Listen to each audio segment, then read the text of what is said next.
Hello, bienvenue dans ma nouvelle vidéo. Aujourd'hui on va faire un récap de tous les livres que j'ai lus sur la période janvier-février.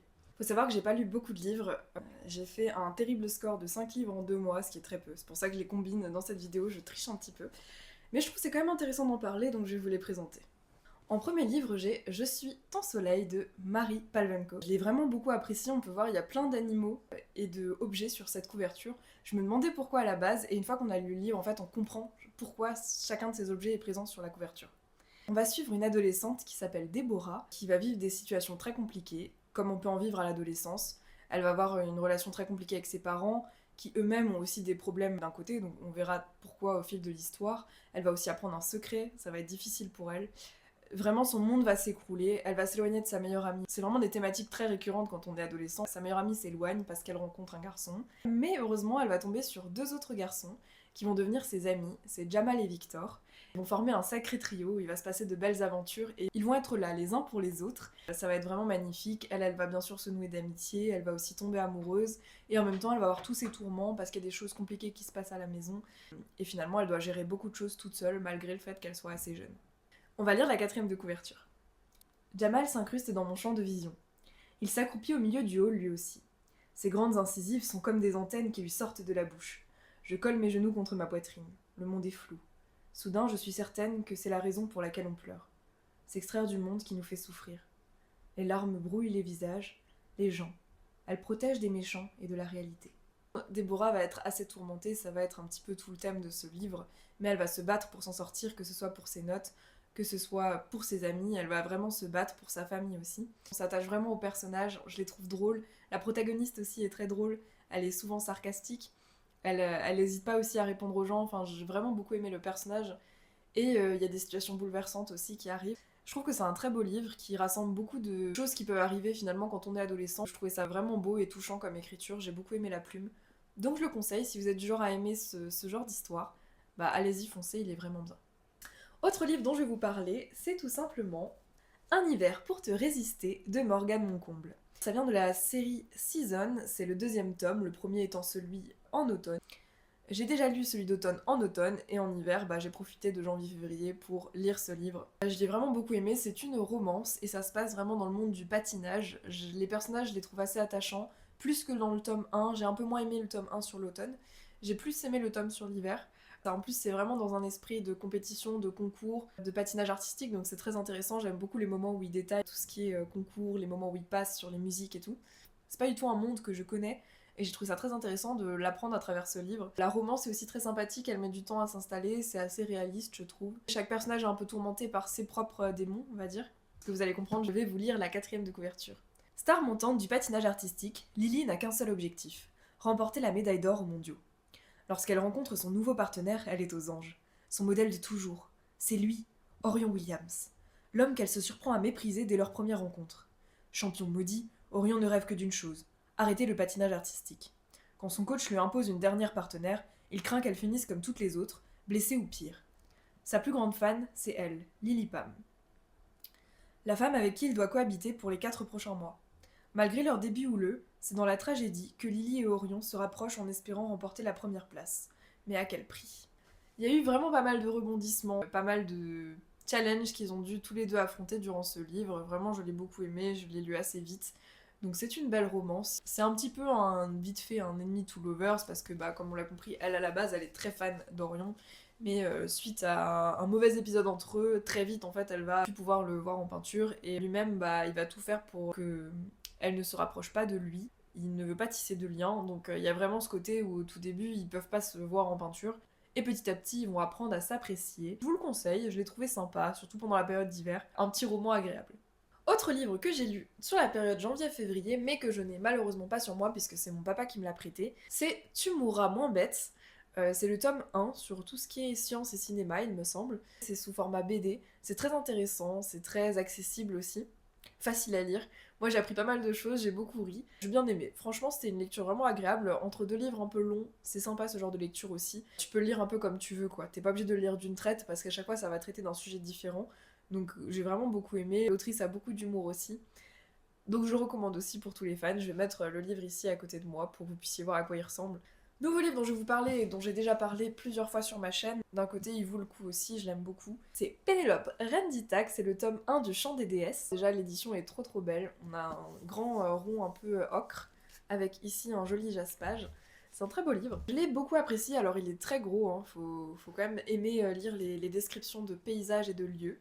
Ce livre, il va parler essentiellement de Pénélope, la reine d'Ithaque, et non pas de Ulysse comme on a l'habitude de l'entendre. Non, ça va être la reine d'Ithaque dont on va parler.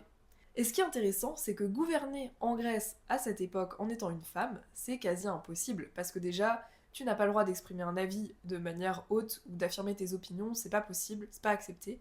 Donc Pénélope, elle est vraiment obligée de régner déjà dans l'ombre. Aussi, ce qui est compliqué, c'est que ça va faire maintenant 7 ou 8 ans que Ulysse n'est pas revenu, et que maintenant les hommes d'Ithaque se disent que faudrait arrêter d'attendre, il faut qu'elle se remarie. C'est déjà pas très tolérable qu'une femme soit sur le trône seule, mais en plus là c'est plus possible, son mari n'est toujours pas rentré, maintenant il faut qu'elle ait un prétendant. Donc elle se retrouve dans son palais avec plein de prétendants à devoir gérer, et elle est très intelligente, elle sait très bien qu'elle ne peut pas choisir un prétendant, parce que sinon elle va déclencher une guerre civile, parce que tout le monde n'acceptera jamais la personne qu'elle choisira. Donc elle préfère ne choisir personne le plus longtemps possible, d'autant plus que si Ulysse rentre un jour et qu'il voit que il y a un nouveau mari, il va devoir attaquer cette personne pour reprendre le pouvoir et Pénélope risque d'y laisser sa peau elle aussi. Donc elle a plusieurs enjeux à protéger, elle a déjà sa propre vie, elle a la vie de Télémaque son fils, qui lui aussi est la cible de plusieurs personnages, puisque c'est l'héritier de Ulysse et qu'il pourra un jour prétendre au trône. C'est une source potentielle de pouvoir à venir qui peut inquiéter certains prétendants qui souhaiteraient prétendre au trône. Et il y a aussi Ithaque qui va subir différentes attaques, je vais pas en dire plus, mais qui va subir des attaques, et Pénélope va devoir trouver des solutions pour régler ce problème. Les hommes, c'est compliqué, mais les femmes, c'est elles les guerrières, c'est elles qui vont sauver Ithaque. J'ai trouvé ce livre vraiment trop bien. C'est raconté du point de vue d'Héra, la plupart du temps, donc Héra qui est déesse grecque. J'ai trouvé ça intéressant, la manière dont l'autrice a fait venir dans le monde humain les dieux et de quelle manière elle les laisse intervenir ou non. Être une déesse chez les dieux, c'est aussi compliqué qu'être une femme chez les hommes. J'ai beaucoup aimé le tome 1, le tome 2 est dans la palle de mars, donc vous aurez prochainement mon retour sur le tome 2, mais j'ai adoré le tome 1. Maintenant, si vous aimez pas forcément les récits avec beaucoup de paysages, de descriptions, de lieux, l'intrigue met du temps à se mettre en place, on est très souvent dans les pensées aussi des personnages, donc c'est vrai que voilà, je recommande pas pour ceux qui n'aiment pas trop ce genre de lecture. Maintenant, moi j'ai vraiment adoré. Le roi Ulysse est parti il y a de nombreuses années en guerre contre Troie, emmenant tous les hommes en âge de combattre de l'île d'Ithaque. Pénélope, sa femme, dirige le royaume en l'attendant. Mais lorsque des rumeurs circulent sur la mort de son mari, les prétendants commencent à frapper à sa porte. Or, aucun homme n'est assez puissant pour revendiquer le trône vide d'Ulysse. Si Pénélope choisit l'un d'entre eux, Ithaque plongera dans une guerre civile sanglante. Seule la ruse et son réseau d'espionne lui permettront de maintenir l'équilibre délicat du pouvoir nécessaire à la survie du royaume. À Ithaque, tout le monde surveille tout le monde, et il n'y a pas un coin du palais où l'intrigue ne règne pas en maître. Le plus grand pouvoir des femmes, c'est celui dont elles s'emparent en secret. Une belle œuvre très féministe que j'ai vraiment adorée. Je pense que je lui ai mis 4,5 sur 5 à celle-là. Dernier livre dont je vais vous parler, L'aube sera grandiose, de Anne-Laure Bondou. Alors, ce livre, je l'ai lu assez rapidement aussi, il est pas très grand, et il est très mystérieux. On va suivre une jeune fille qui est dans la voiture de sa maman, ça commence comme ça, et sa maman l'a emmenée un peu de force, voilà, dans un autre endroit, alors qu'elle voulait assister à un bal de promo, il me semble, de son lycée. Et non, c'est pas possible, sa mère l'a emmenée avec elle, donc elle est au départ très blasée, pas très contente de devoir partir.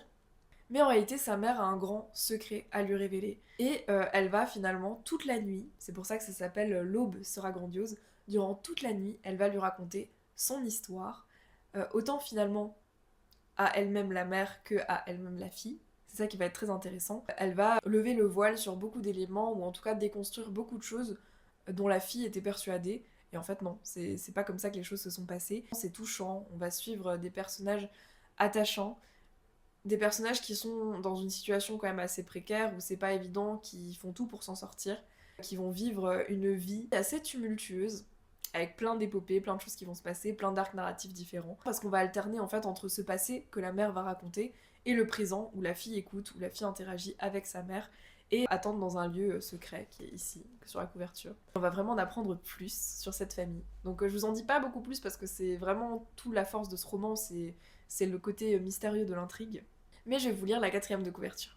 Ce soir, Nine, 16 ans, n'ira pas à la fête de son lycée. Titania, sa mère, en a décidé autrement. Elle embarque sa fille vers une destination inconnue, une cabane isolée au bord d'un lac. Il est temps de lui raconter l'existence d'un passé qu'elle lui a soigneusement caché. Commence alors une nuit entière de révélations. Et quand l'aube se lèvera sur le lac, plus rien ne sera comme avant. Une épopée familiale, haletante et jubilatoire. C'est très rocambolesque, c'est très tumultueux, il y a vraiment plein de choses qui se passent, donc je vous le conseille, c'est très vivant, c'est touchant, c'est humain. Il y a juste un peu la fin où je pouvais trouver par moments que c'était quand même légèrement tiré par les cheveux, c'est mon avis personnel. C'est un peu gros, mais soit, c'était quand même très charmant, j'ai bien aimé la fin aussi. Vous me direz ce que vous en aurez pensé, ceux qui l'ont lu. Je sais plus combien je lui ai mis à lui. Il y a moyen que je lui ai mis 3,5 je crois. Je suis pas sûre à 100% mais il me semble. Et voilà, c'était très court, c'est déjà la fin de cette vidéo, parce que j'ai lu très peu de livres en janvier-février.